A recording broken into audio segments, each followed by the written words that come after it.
হযরত আবু যর গিফারি রাদিয়াল্লাহু তাআলা আনহু ইসলাম গ্রহণ করার পূর্বে মক্কার মধ্যে এসেছেন নবীকে যাচাই বাছাই করার জন্য।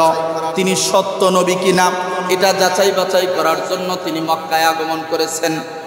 আবু যর গিফারি রাদিয়াল্লাহু তাআলা আনহু বলেন, তখন আমি মক্কায় 30 দিন অবস্থান করেছি, আর এই 30 দিন পর্যন্ত আমি কোনো খাবার গ্রহণ করি নাই।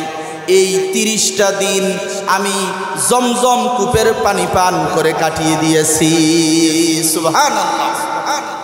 এরপর তিনি বলেন, একদিন সকাল বেলায় আমি দেখতে পেলাম নবী করিম সাল্লাল্লাহু আলাইহি ওয়াসাল্লাম এবং তার সাহাবীরা মক্কায় আগমন করেছেন। নবী মক্কায় এসে হাজারে আসওয়াদকে চুম্বন করলেন, এরপর তার সাথী সঙ্গীদেরকে নিয়ে তাওয়াফ করলেন। তাওয়াফ করা যখন শেষ হয়ে গেল তখন তিনি নামাজ আদায় করলেন। নামাজ শেষ হওয়ার পর আমি নবী করিম সাল্লাল্লাহু আলাইহি ওয়াসাল্লামকে সালাম দিলাম। তখন নবী আমাকে জিজ্ঞাসা করলেন, তুমি কে? আমি জবাব দিলাম, আমি গিফার বংশের লোক। নবী বলেন, কতদিন যাবত তুমি এখানে অবস্থান করতেছো? আমি বললাম, 30 দিন যাবত অবস্থান করতেছি। নবী বলেন, এই 30 দিন তুমি কি খেয়েছো? এই 30 দিন তোমাকে কে খাইয়েছে? আবু যর গিফারি বলেন, মা কানা লি তুআমুন ইল্লা মাউ জামজামা ফাসামিনতু হাত্তা তাকাসসারাত উকানু বাতনি ওয়া মা আজিদু আলা কাবিদি সুফাতা জুআইন। হযরত আবু যর গিফারি রাদিয়াল্লাহু তাআলা আনহু বলেন, এই 30 দিন যাবত আমি কোনো খাবার গ্রহণ করি নাই। এই 30টা দিন আমি জমজম কূপের পানি পান করে কাটিয়ে দিয়েছি। সুবহানাল্লাহ। শুধু তাই না, আবু যর বলেন, ইয়া রাসূলুল্লাহ, এই 30টা দিন জমজম কূপের পানি পান করার কারণে আমার স্বাস্থ্য মোটা হয়ে গেছে, আমি মোটা হয়ে গেছি। এই 30টা দিন কোনো একটা সময়ও আমার কখনো ক্ষুধা অনুভব হয় নাই। সুবহানাল্লাহ। নবী তার এই কথা শোনার পর নবী বলতেছেন, ইন্নাহা মুবারাকাতুন ইন্নাহা তুআমু তুমিত। আবু যর গিফারি, এটা তো এমন একটা পানি, এই পানির মধ্যে আল্লাহ তাআলা সব ধরনের বরকত রেখে দিয়েছেন। সুবহানাল্লাহ। এবং এই পানির মধ্যে আল্লাহ তাআলা খাবারের স্বাদও রেখে দিয়েছেন। সুবহানাল্লাহ। কি বলেন, এই পানির মধ্যে যে খাবারের স্বাদ আছে, এই ঘটনা কি এর প্রমাণ বহন করে না?